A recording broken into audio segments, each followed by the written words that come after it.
All right, you here?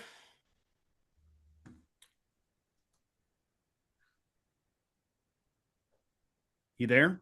Yes, I am. How are you doing, dude? Not bad. And yourself? Oh, pretty good. Just trying not to do anything. It's like the last couple days of the year in transition. I Nobody wants know. to do anything. I haven't posted online in over a week, or about a week. I don't know. I'm just, Yeah, just wait till the content starts brewing and then you do it in the new year. I'm not even doing I'm doing a little here and there right now. It's going to be light the next 2 days. it's probably better to find a balance. I got to a point where I was spending too much time online posting, but where's the happy medium? I quit posting on the weekends. I thought it was too much. Plus I mean, traffic. I still post 7 days, but I might lower that in the new year. We'll see how it plays out. Yeah, on the weekends, it's like when I get caught up on paperwork and stuff I forgot to do during the week. So Oh God. Yep. I feel like I've been a day late, a buck short my entire life. So like Saturday and Sunday, I can either relax or get caught up on something I meant to do. So anyway, Yeah, I know. And honestly, the hard day to post, depending on, is actually Saturday. Sunday's like apparently the busier day. yeah, I agree. Saturday's really tricky. It could be really low volume. Actually, I that's why I quit. I was like, I did like two Saturday posts where like nobody was online because of football or kids or whatever it is. And I was like, is it even worth posting? We don't know. But Yeah. anyway, all right, let's get going. Yeah. All You're right, cool. guys, it's been a while. So, welcome back to Autism Experience Podcast. I'm your host, Ben, and today we're going to be learning more about real estate today with Carson over here, who's down in Tennessee. He's a commercial real Advisor. estate, huh? Say advisor, not broker. Advisor. I'm a broker. I'm a broker He advisor. wants to he wants to be an advisor or a broker, so we'll definitely have some fun today learning about this. All right, so were you a transplant to Tennessee? Everybody here is. Not Why really. is that? I don't know. It reminds me of like, have you been to Denver when nobody's from there? It seems like they're either from LA or New Texas. York. Yeah, just every. Well, the funny thing is I actually have somebody who I graduated with back in 2004. They come from kind of a wealthy family. Yeah, They run lacrosse camps out in Denver. He in the class of '04 moved out to Colorado post college and has been living there ever since, with his younger brother and then the yeah, sister and the father all run lacrosse camps year round, while the brother who graduated 1 year before me, believe it or not, stayed up in the East Coast. yeah. But I he just finished playing professional lacrosse, I think recently just because of family. yeah, And it's also funny in Denver, most people who go out there for pro lacrosse, they're only playing weekends and then they're working a 9 to 5 during the week. yeah. No, but I'm a transplant like most people here. There are a lot of natives. I grew up in Texas. Which part of Texas? I grew up in the Dallas area. So I don't know if I caught this correctly. Did you go to Baylor University? I did. Yeah. Were you there for football scholarship or as a regular student? I wish I was there for a football scholarship. I was there as a regular student. So Did you actually go to the games and remind me, was that when they were bad? they were bad when I was there. Right. Yeah, I'm a huge college football fan, and I also run a separate video series with a friend of mine where we delve into college football. Since you and I and him are the start of the millennials generation, it was actually very interesting to watch all the people we saw as kids kind of sort of some of them move on to the NFL, others Yeah. didn't, but it was a much different it was a much different time to be watching football. Like Baylor actually got ridiculously good after you left at some point. Yeah, they did. And then the scandal broke out and they kind of sucked again. So they've had coaching issues. I don't know have anything really bad to say about the new guy. I don't know that much because I don't watch a whole lot anymore like I used to. So I still watch on the thing is for my viewers especially, and your viewers will probably understand this, as we start to get as we start to go through our 20s, and especially for you and me, our 30s and 40s, I feel like we still have a love for watching good sports, but our time becomes so all over the place that we don't even carry subscription TV. Because remember, as a kid, I don't know what your parents paid for cable, but up here, Optimum or yeah. Altice, my internet provider, if you wanted, they bundled television and the internet together. You were paying and phone, you were probably paying like 100 something a month. That's what I pay. Well, I have the top internet package with mine. I mean, there's context to that. I can't stand slow internet because I'm doing Zoom and stuff like we are right now, or video calls. I just don't like slow internet. But I don't know. It's because of the shows and stuff. I need to look at maybe downgrading it because I don't even use half of it anymore. I I used have fiber optic internet and I actually like it, but there are times now where I'm doing a lot of I've been doing personal development for the last 6 months, and I'm taking a couple I'm taking two different mentors right now. One is Chris Harone, if you've ever seen him post on LinkedIn before. I'm going through his program and he makes good quality videos, but my internet slows his stuff down sometimes. yeah. So I That's find myself having to re you know reload the video a lot. yeah. Oh yeah, it makes a huge difference having good internet. I almost want a backup. I almost signed up for I think Verizon sent me a thing for 5G Oh because God. sometimes like I'll not have internet and I don't know. It's just good to have a backup, but is it worth the money? Probably not. You use it twice a I year. mean, when I first got Optimum, we were getting I was getting the good deal for 2 years where I paid 50 for the first year and then 60 or 60 for the second year, but then went up to 80 this year.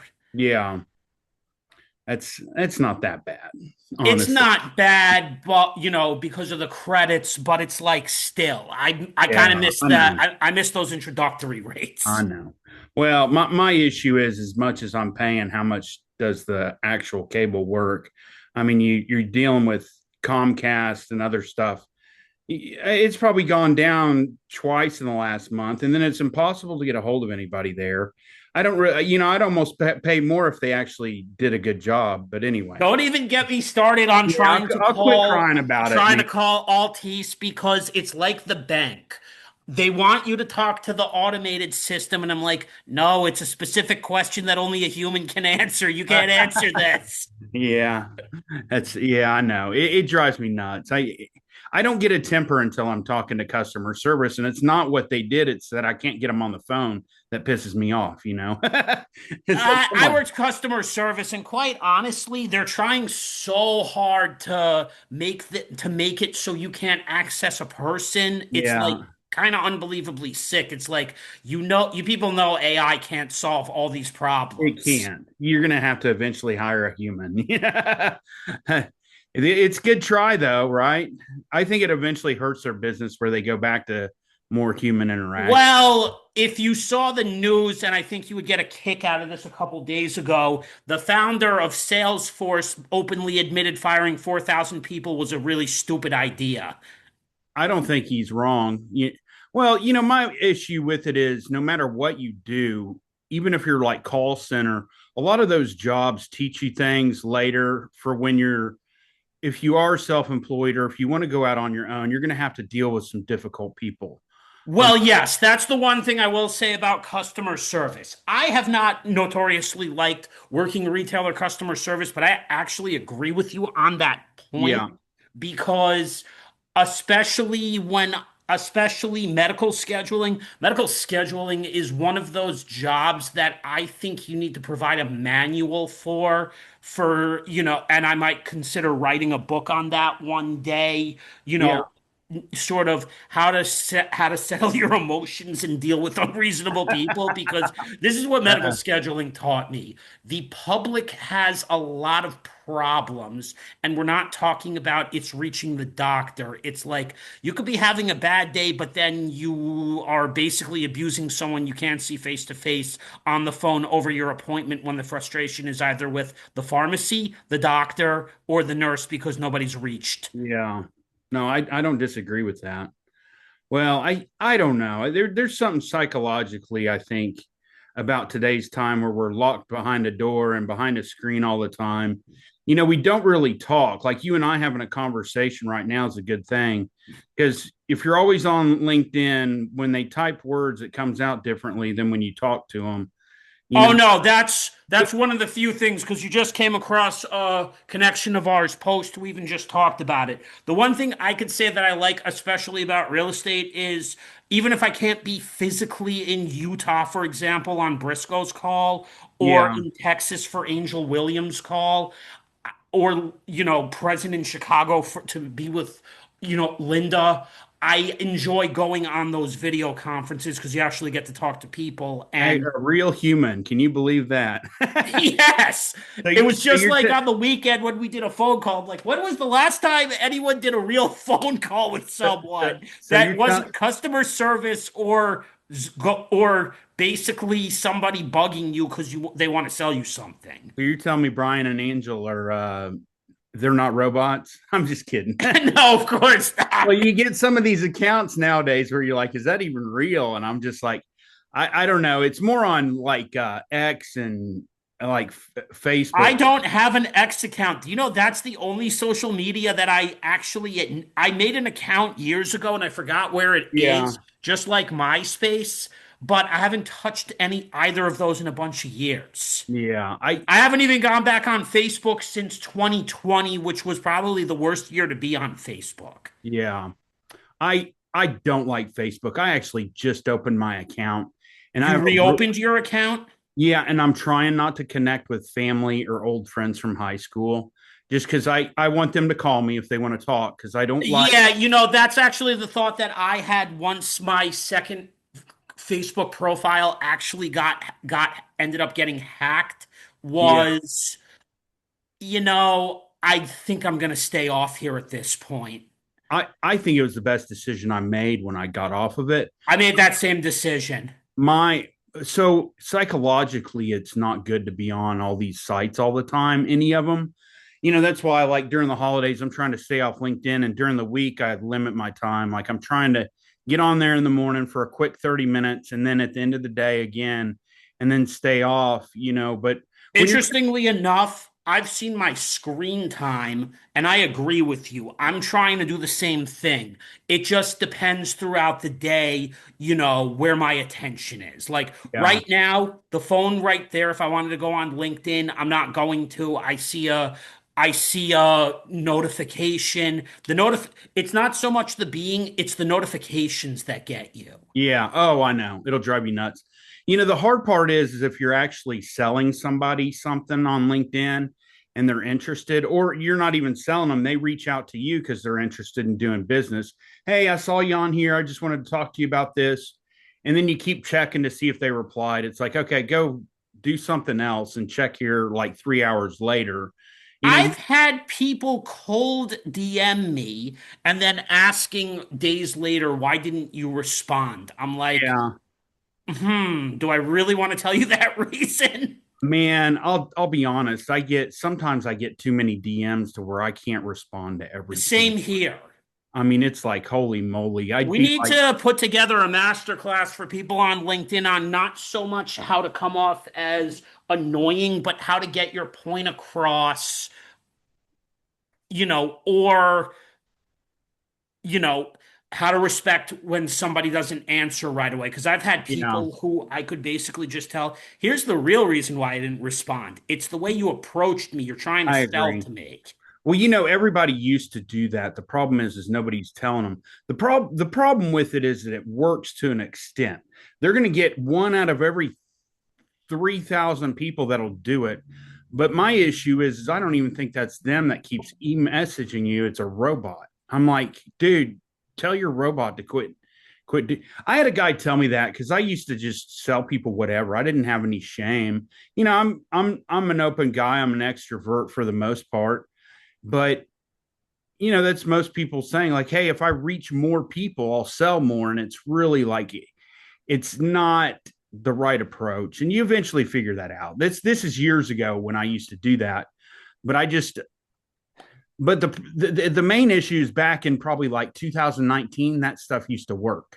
People are a lot more sketchy about you than they were then. So you have to build up so much more trust going into a sale, no matter how big it is. I saw a guy on, I forget whose podcast it was, and he said the average touches is like 18 times. So they have to see you 18 times online or whatever before they'll even trust you to do any kind of transaction. Doesn't So I really got a funny matter. story about 2019 because I repeated it. I tried it again last year. At the start of when I fully was using LinkedIn in 2020, I had people who would come to me for various different opportunities, but it was always the opportunities that were the most annoying where like they needed what they would call a business partner. So it was usually for Yeah. like Amway, BWW, the Bitcoin, the Bitcoin lovers or the Yeah. cryptocurrency people. Oh, Like yeah. every time they would see me talk about opportunities, they would just DM me right away without any context whatsoever. This year, I actually went off on somebody for that. I'm That's pretty like, funny. I don't mind if I'm busy most of the time. This was when I was working. And then when I wasn't working and I started doing more, focusing more on personal development in my spare time between job searching, obviously, why am I going to answer you if you're just being a jerk? Yeah, I know. It's hard not to get a temper, man. I talk about being calm and like, Oh but yeah, but it's listen, hard not if to get irritated and tell them our to shut the our hell up. our one of our favorite biggest biggest people in the community, Dan, the guy from the internet, Yeah. as he tags himself, makes jokes about those people, but he knows how annoying they are. Do you think everybody in CRE knows Dan? I think they do. I I feel like everyone knows him. He's like everybody's. So interestingly enough, how I came across Dan was actually through a mutual connection of ours. Her name Yeah. is Satya Mahabir in Texas. Okay. Who's actually like a video content coach. She actually introduced me to Dan, and then how Dan and I became friends was because we did a content posting challenge together. And Oh, this okay. year was actually the second or first time that I actually spent more concrete time with him, just going to save the chat, getting to know him, a little more Yeah. than I did a couple years ago when we were just learning about the other. Yeah. So it was actually a nice year to be able to go to these, the weekly meetups, which is actually what the original purpose for LinkedIn was supposed to be, even though it was branded as a job seekers platform. I don't really think it's what it really started out as with the intent of being a job seekers platform. It was always meant to meet people. Yeah. Dan, he's like an identical twin of my brother almost. Because like my brother has a red beard, kind of like similar to Dan. I can imagine that. My brother's always kind of funny. He married an Asian girl like Dan, and then he's always making like funny faces and gestures. He's kind of like a comic, like Dan is. It seems like. Oh, Dan and I can talk about literally anything. In fact, it's sort of funny. We try to keep even conversations about the government to what I like to call minimum when we do certain things, because it's just Yeah, like no matter what the government decides, it's just not always good. But that's a it's completely not. separate topic. Really, honestly, the problem I have is you could debate about little things all day long, but most people have more in common than you think. I think no matter who you voted for, most people realize that the game's rigged for the rich. I mean, Oh yeah, no, I'm there's sure you know there's a this, lot of especially in what you do, which we're going to go into, during this. yeah, But there's a lot of common ground more than you I think. mean, You're oh better yeah, off I'm guessing avoiding it. because especially unfortunately, You're Fortune better off 500 avoiding it though. CEOs can buy the commercial real estate. Yeah, but yeah, you're better off avoiding any kind of you know, discussions like that. But yeah, if you want to talk about CRE and Yeah, we'll definitely get to that. But there, first, when you got out of college, I think you were a finance major. yeah, a little backstory on me. I got out of college and I did the normal thing. I did corporate America. What was your first corporate job? I was a revenue accountant, financial analyst, and then I did financial modeling. That's probably my first three jobs were, that's spitting them out pretty quick. I didn't like corporate America. I just didn't. You remind me of one of my guests this year, the guest before Linda, Andrew Rosenberg. He did a little time in corporate America, but he eventually realized corporate wasn't for him. Yeah, with me, it was I hated it, man. Honestly, I didn't like the people, and it might. I'm not saying all corporate people are bad. My brother's still in corporate America, but the people that I was around, I thought they were pretty much losers, man. Like just a lot of cultural issues that I didn't like, and it's kind of one of those things where you got to eventually decide. If it's not for you, you got to find your own path. At the time, I didn't have a lot of money. Um, you know, well, I didn't have any money. There wasn't a Did you lot. at least have money to go into real estate or No, actually, my first business was out of the trunk of my car. So, um, just like the CEO of Under Armour, the yeah, I founder of mean, Under Armour. so this is back in probably the 2006, 2007 era. The I was internet. still in college at that point. Yeah, it was just a different time. I mean, social media wasn't really, we didn't, that was like at the beginning of MySpace. We weren't even into Yeah. Facebook yet.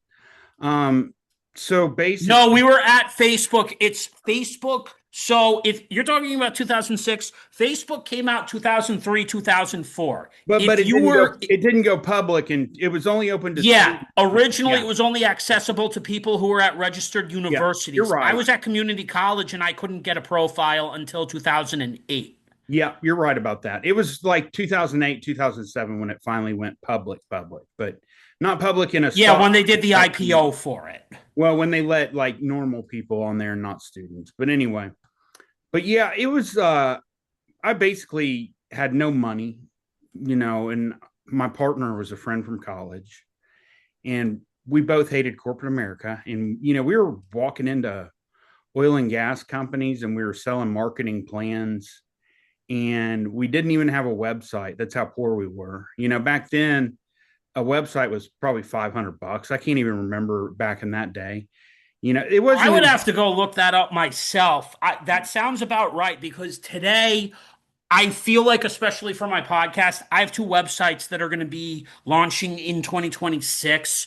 yeah. I'm because I want to try to do some level of, W-2 job searching, but with a website this time and try to move people away from LinkedIn.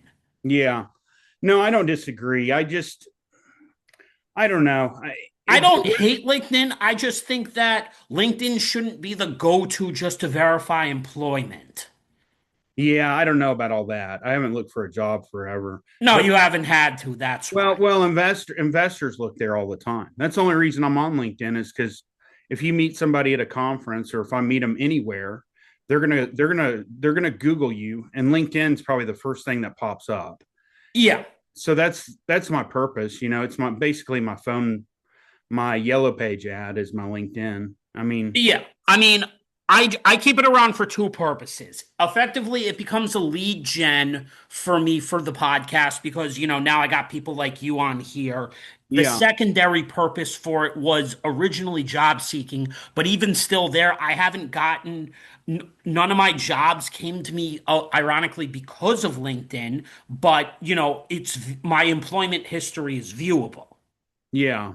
No, it doesn't hurt to have it on there. It Aren't you doesn't just hurt to have it on there, but it's not the primary thing that was getting me hired the way I was sold to that this is the best place to be. I'm like, if we're talking about LinkedIn gets people jobs, I don't think it's because of personal brand. I think it's time and place. yeah, That's what a lot of these other creators don't want to necessarily admit.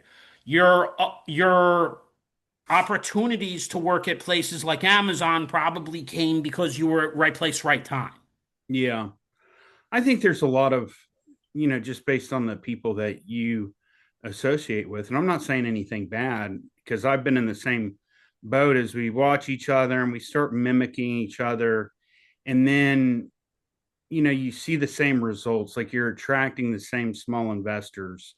And I've just kind of noticed that I, if you, I listen to this guy named Dustin Hauer, and he talks about how you don't pay so much attention to the likes, but pay attention to how you help your customers and your target audience, whatever that might be, and focus on, and maybe do a little social media branding to it, like add a storytelling element to it.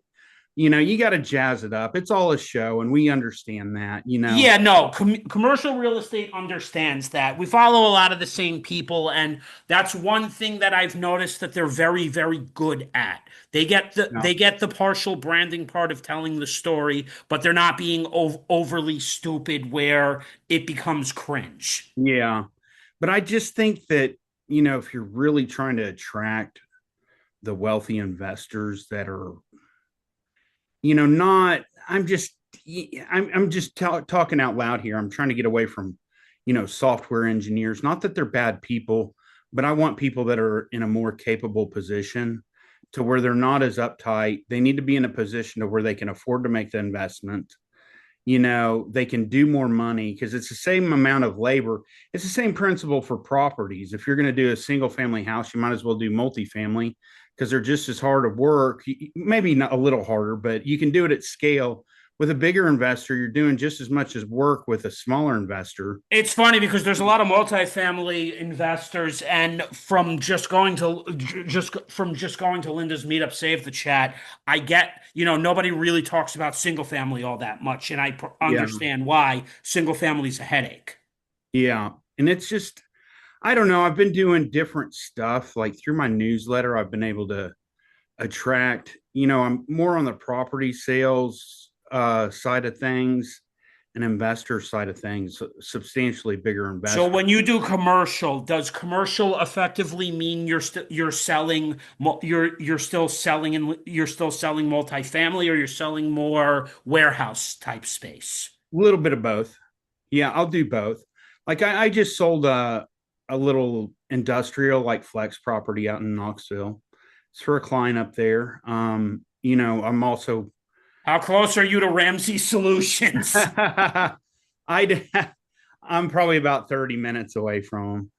I have thoughts on him. Yeah. I can understand his financial advice. It's like Robert Kiyosaki. They've stayed very relevant for 3 to 4 decades, even though most of their advice fits our parents' generation, the baby boomers. Yeah. I It, I don't know. I both of them have good points, but I don't take either one of them all the way. I don't take either one of them all the way. Dave, it's like the guests that come on his show in syndication are like some of the most kookiest people I've ever listened to. Some of these stories, and then having to hear Dave basically scold them on the radio. Yeah. I I think a lot of it's rigged. I mean, the guests are you. I even question if they're real. I listened one time and he's sitting there telling these people they're stupid for doing this. I'm like, I wonder if his like producer got them on there and had them. It was all scripted. I have a feeling he's got a lot of say in how the content is put out on the show, and he probably is acting on some level, Yeah. or Oh, else people are really just that stupid. yeah. I think you're right on that. But So since you left you mentioned you left corporate. So what you were doing was you freelanced at first with the analytics skill set. yeah, I did marketing plans for investment companies. Built a little business, had some revenue, got it to a certain extent, and then I started a restaurant. Restaurant did well, opened a second location, and then I got tired of it. Sold one of them, and then kept another one open that it was cash flowing a good amount, and I would ignore the money part on the restaurant because it had cash flowed a good amount of money. Um, let's say like 7 to 9 grand a month. Okay. You know, it's a good amount of money. I had a manager, but What kind of food were you doing? it was Philly cheesesteaks. But the amount of headaches that it was, I just think there's other ways to. Well, because you had to buy food, then it probably had to get inspected and up to certain standard just to be able to serve. Yeah, even though I wasn't like, you know, actively cooking all the time and actively working, you're working all the time. It's just different. And it kind of brings stress. You know, you're always, I don't know. It's just different. It's a tough business. A You're, restaurant, even my mother said over the years, the restaurant business has always been one of the hardest businesses to get into. it is very hard. And, I was open for 10 years, had a successful business.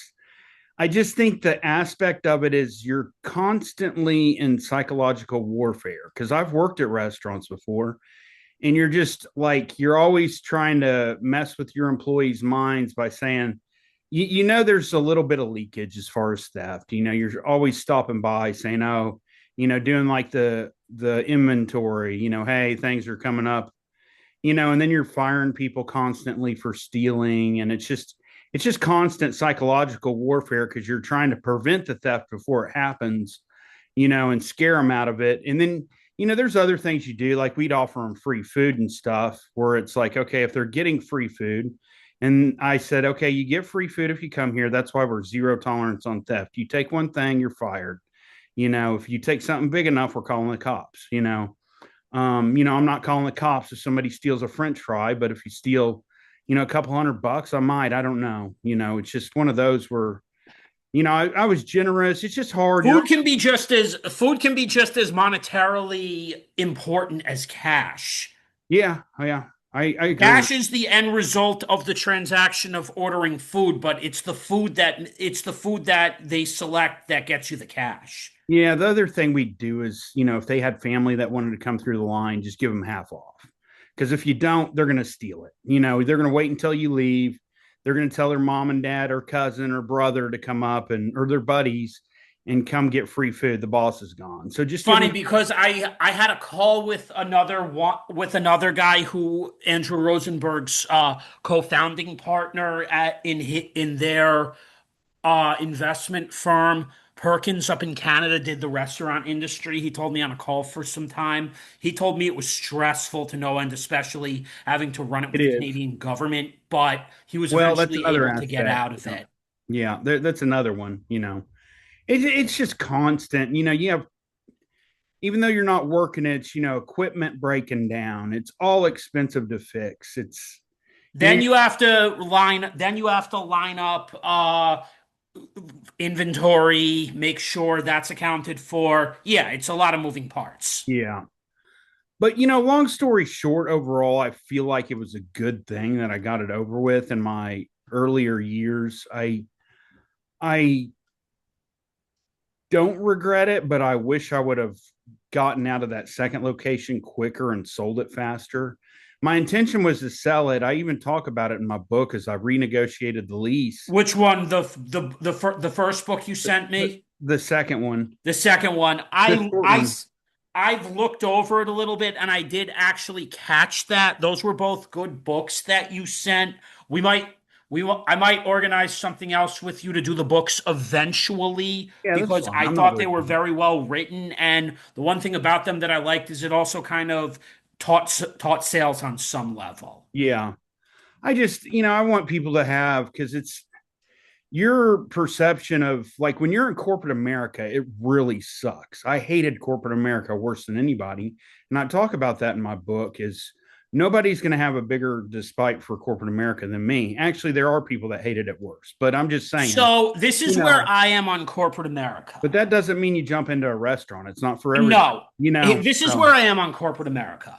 I don't hate the concept of the 9 to 5 from yeah, the financial I aspect don't because either. at It's least not you a know bad that thing. money is coming in. What I hate about the 9 to 5 is, especially with LinkedIn and where we are at in society, where it's going to be changing a lot, now over the rest of our lives. I don't think the 9 to 5 should still be the default way to make a living. Yeah. I think the public needs to start taking a look at not so much what's best for your situation, where do you see yourself? Yeah. So hold on. I'm just, I hate having my phone on. I always have do not disturb on. I forgot to put it on. Anyway, but what I was going to say is the 9 to 5 is not so bad from like what you're saying, a theoretical standpoint.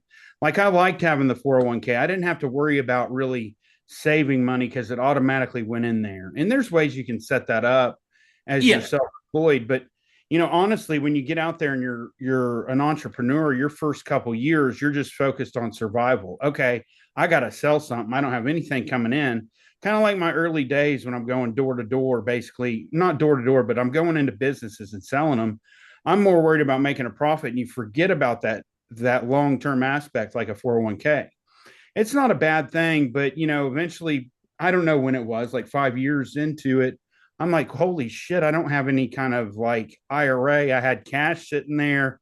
I was like, I got to start doing that stuff. And you just forget about it because you're so busy, and it's not bad. I mean, you had structure. The 9 to 5 is good in terms of just a structure because it's a place to go every day. There's always going to be people who are unfortunately more geared to a 9 to 5, Yeah, but now with the way corporate America wants to bring in artificial intelligence, the question is going to be how are we going to keep people employed in the future? yeah. Oh, I don't disagree with that. I think AI is going to have an effect on everybody. I think I don't. I use chat. I use the tools. You use the tools. Everybody in our Yeah, community uses the tools. You know, it's just the tools shouldn't be used in place of having in just to excuse having less of a workforce. yeah. No, I don't disagree, but I think it's going to affect us all to a certain extent. I think it'll be like the internet because the internet wiped out a certain amount of jobs, but it also created jobs. I think overall it's going to I have a, think the worry though is with okay, what the internet created was basically more work for financial or data analysts. You know, yeah, it got creative because now people can build and create websites. Okay, cool. yeah, Then there's a whole UX UI design in the back, website. It modernized website design. It centralized the use of data. So you're right. It axed a bunch of jobs that we didn't necessarily think we need, but there was still a need for. Now with AI, we don't know what jobs are going to necessarily replace it, and there might not be what we've had in the last 2 decades. yeah, yeah. I don't disagree with any of that. What you're saying. And then the thing that I think I detest most with corporate America is what AI is really code for is I want less people employed. Yeah. Uh, how do they? Well, they're going to use it to take over the world. I don't know. There's a dumbing down aspect too, because Do you I remember the movie Idiocracy when we were growing up? I don't know if I remember it, but I 1990s Mike Judge. It kind of foresaw the most average person who Mike was Judge is the Simpsons guy, isn't it? Mike Judge did Beavis and Butthead. That's who it is. Okay. Mike Judge did Beavis and Butthead. I know you remember this iconic Yeah. classic Office Space. Yeah, I remember that one. Yeah. We're from the generation who actually understood Office Space and shows like The Office and was like, why the hell did I want to be working in an office and think this is what it was going to be like? Uh, oh man. No, but yeah, I'll have to check that one out. I don't know that I've seen it. I don't think I have. So. So, do you have personal real estate holdings? I do. Mainly with partners. The majority of my money's tied up in real estate and oil and gas stuff. And, How you know, did you get into oil and gas investing and what's that like? Because it's been explained to me that there are good tax benefits with oil and gas, but it's really more for higher cost states. I honestly, on oil and gas, I think it's one of those where you need to understand the risk aspect of it. I've had success in it and I've had a lot of failures too. So, and it's just the nature of the business. I have oil and gas stocks in my stash portfolio. I have the big oil companies. As far as what I actually go by, like, a speculative investment, that remains to be seen with like one of these oil and gas companies down in Texas, because Yeah, I see the problem with oil and gas right now is, do we still think there's going to be a future for it, especially where some presidential administrations want to try to mix in want to try to mix in alternative energies, yeah. and then what we have right now, they try to focus more on oil and gas, so it, like, goes in cycles. Well, you're going to have some of it to an extent. I think you could go more towards, natural gas over oil and gas, or on that side where you're going into. There's certain areas where they know it's more gas than oil, where you can go drill. So Um, my state effectively runs mostly on natural gas, because if you saw this in the news, before my current governor, our previous governor who tried to run for mayor last year, he closed Indian Point. So we had to replace a nuclear power plant over here, which probably would have been better for the area and run more of the county on natural gas pipelines. yeah. No, that's not a bad thing. Natural No, gas. it's not a bad thing, Yeah. but for the some of the environmental people also don't like seeing hidden gas pipelines in the county. Well, you'll never make them happy, no matter what. I mean, I'm just saying. Oh I'm no, just, I know that. yeah, I'm just But it's talking out like they loud. forget one thing. Everything you want is still basically delivered on a gas-powered truck. Yeah, I know.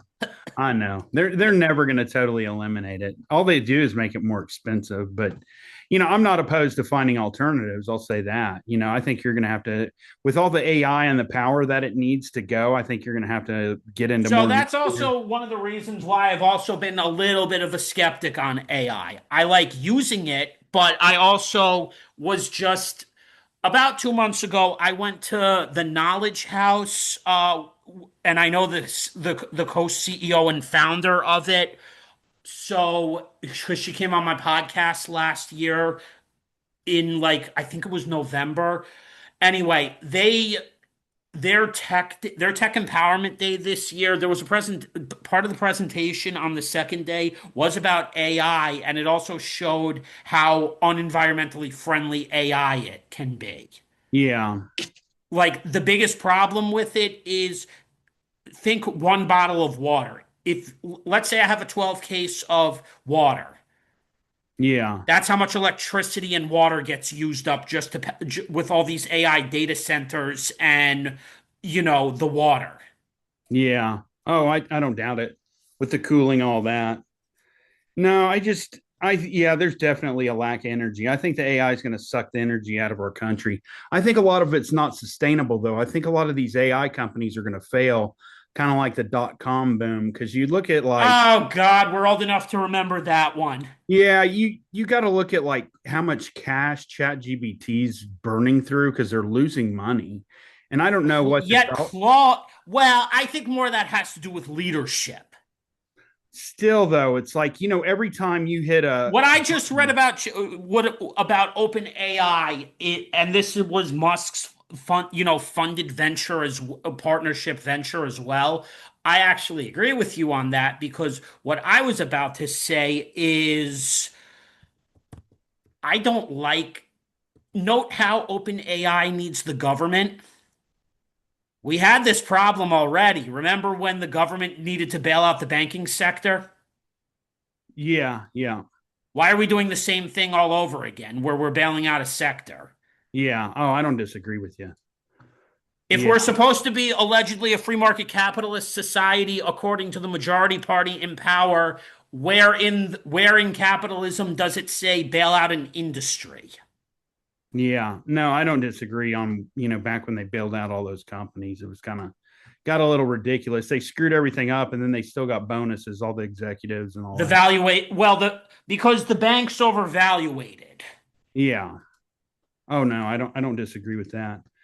I was just reading on Chat GBT. They're yeah, they're going through a lot of money, man. It's just The AI companies. Yeah, well, it's kind of like every time you hit a inquiry at ChatGPT, it costs electricity and money, and they're doing them for $20 a month. I think the amount either goes up, how much we're paying per month, to where less people use it. There's going to be like a market equilibrium where like only certain people can use it for work, or it'll because they'll have to raise the price if it's unsustainable eventually, or figure out a way on their end to make it more efficient to where because sometimes it's in its early days. So every time you hit like a question and it answers, it costs money. And the better they become at answering those questions, the less money it costs. So, I mean, I think there's some cost savings on their end to where they can get better, but I think eventually the price has got to go up or something. Or if energy becomes way cheaper, like what I'm talking about with nuclear, it could work in that instance. But See, it's funny. I used to think nuclear was bad from when I was a kid, but then I realized nuclear meltdowns happened because people were not doing their jobs correctly. yeah, no, Or they just didn't know, or they panicked and didn't know what to do. Nuclear energy it wouldn't be so bad because it is green energy. It's very resource heavy. yeah. No, I was going to go back to the oil and gas part. Most of them, and this is just my opinion, is most of the time people think the issue is like, what's the price of oil? How's it going to affect me? There's just so many more risk profile, or it's just a different risk profile where that's probably some of your risk, but the majority of it is running into mechanical complications like taking on too much water, having to separate stuff when there's separate gas from oil because you hit more gas than expected and you're not near a gas pipeline. There's just other aspects, pressure that causes the well to go down. You got to bring the rig back out. It's very expensive to operate. So complications, the risk is does this well get up and can it produce? Typically oil prices is a little bit of it, but it's just like, okay, can this thing produce? You have so many operational risks, and just, I mean, you're going a mile or two below the surface, and Yeah. and they have technology that can show you stuff. They have well logs, but at the end of the day, everybody's an expert until you get down there, and then you just have to see what happens. It's just a risky business. Oh, of course it's a risky business. I mean, There's things you can do to lower your risk. Buffett always, I remember following Buffett for so long, as well as I did in my adult life. He always maintained this one thing in terms of investment philosophy.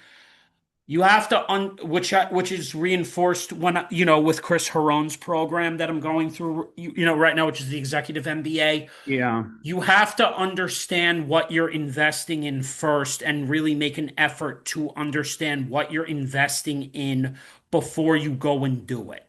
yeah. Oh, I agree. But it's so hard, it's so hard to really understand.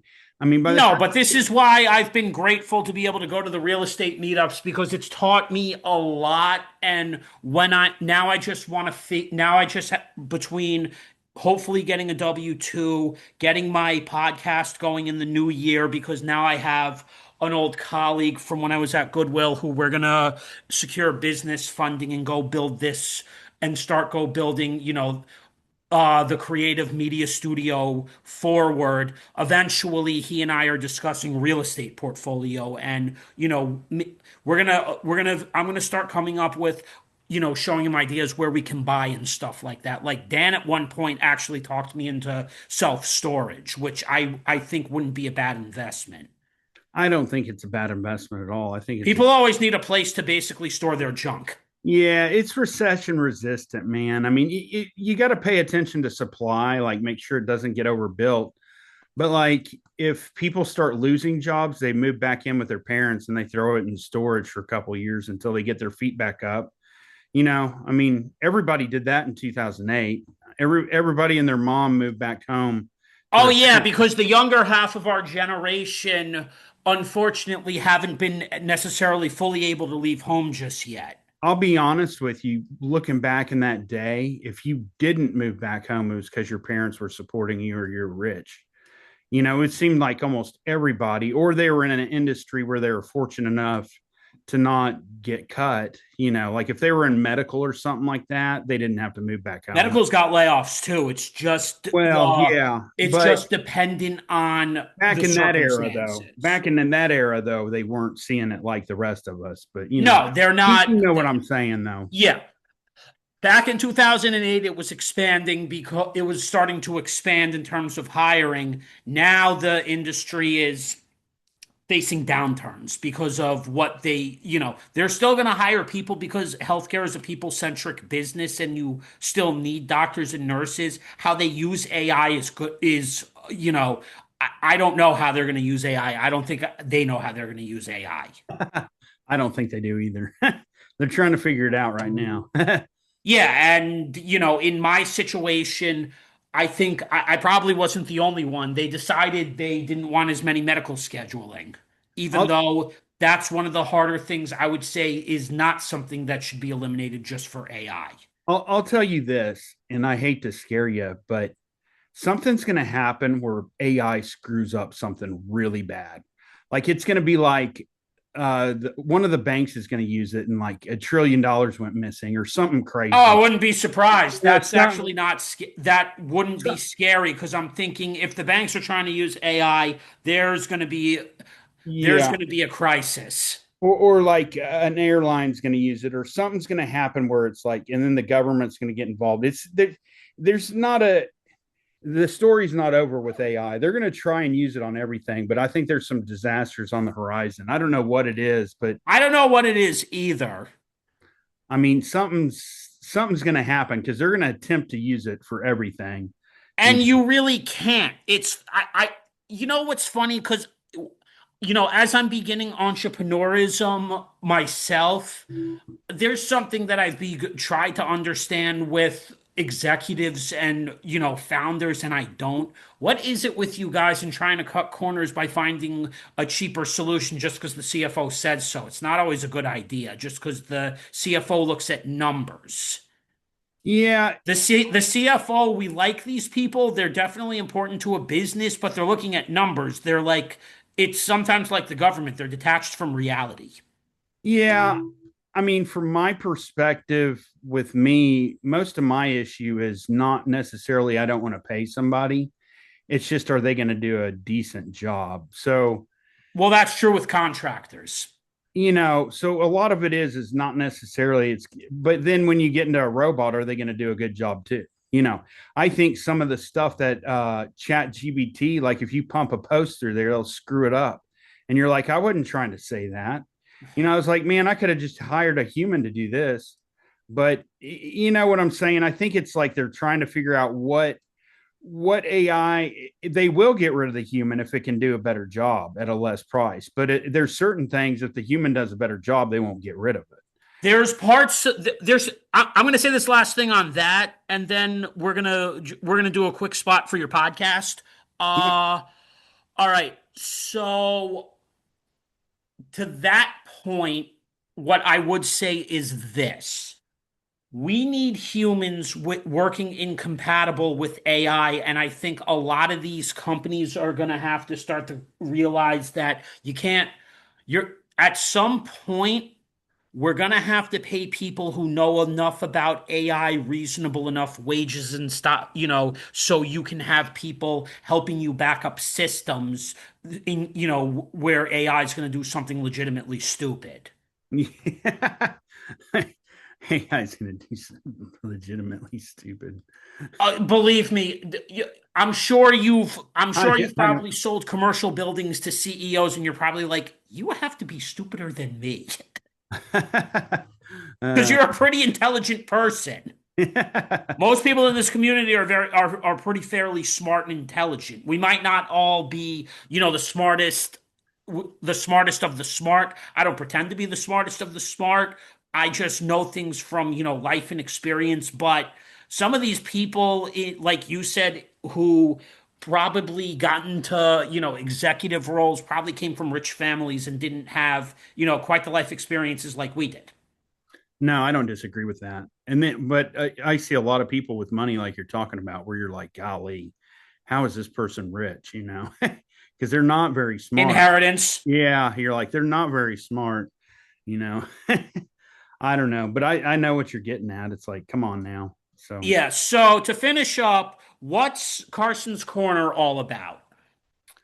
it's just really a place to bring people on, discuss their experiences in commercial real estate. Um, I'm trying to make it educational. People get to tell their story, different paths for people that are looking into real estate, if they have properties they're dealing with, just a place for people to connect and hear, what's going on from cost segregation with Yona. Everybody's heard them, but Oh, no, no, no. I like don't get me wrong, Yona's interesting, but I have the inside joke with Dan where I basically say to Dan, he canceled you did he? or something like that. uh, They had some spat on a post one day. Whatever. Yeah, Yeah, I know. No, cost segregation is he, actually a very interesting concept because but it's one not just tax strategist who I sometimes come across, Carlton Dennis, talks about it. I didn't actually realize it could lower your tax bill. yeah, that, and then 1031s, opportunity zone people, just different aspects. It's like, whatever, I like Yona. He hasn't gotten an argument with me yet, but I don't have anything bad to say about him. I thought he was a great guest, but getting his message out there, it helps him, but it also helps my listeners know about different strategies that are out there, because you'd be surprised at how many property owners haven't looked at a cost segregation, or they don't know that their property's in an opportunity zone, or they're about to exit and they're about to get hit with taxes. They're like, oh crap, what do I do after? How much am I going to get taxed when I sell this? And they want to do a 1031 exchange, looking at different For developers. the viewers, what's a 1031 exchange, real quick? It's just where you exchange like kind property to avoid the capital gains tax. Basically, Yeah, you exchange nobody likes that capital gains tax. you exchange it instead of keeping the cash, and they don't tax it basically.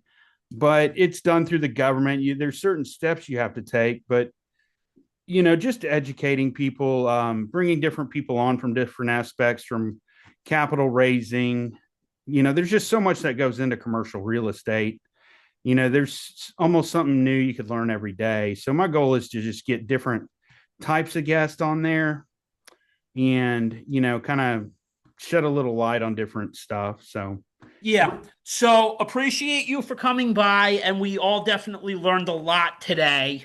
yeah, yeah, And this was actually a fun session. I'll let you know once it's up on the YouTube channel, and then I'm going to probably post it up at LinkedIn on the new year. All right, my yeah. friend? That's fine, man. I appreciate All you, right. buddy. All right, All have a right. good You one. too. See you, bud. See ya.